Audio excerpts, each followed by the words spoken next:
దచ్చన్న వారింట్ల ధనమున్నదాని ధనము చూసి నన్ను దారవోసినవా ధనము చూసి నన్ను దచ్చన్న వారింట్ల ధనమున్నదాని ధనము చూసిన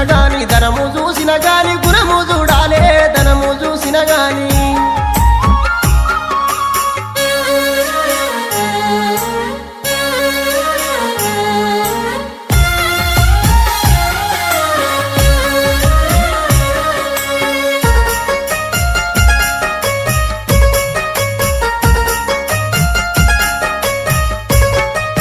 నల్ల వంకాయ కూర తిన్నావా తండ్రి నల్ల మొక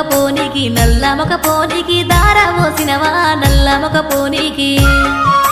నల్ల వంకాయ కూర తినలేదే బిడ్డ నల్ల మగ పోడాని తెలువపాయనే నల్ల మగ పోడాని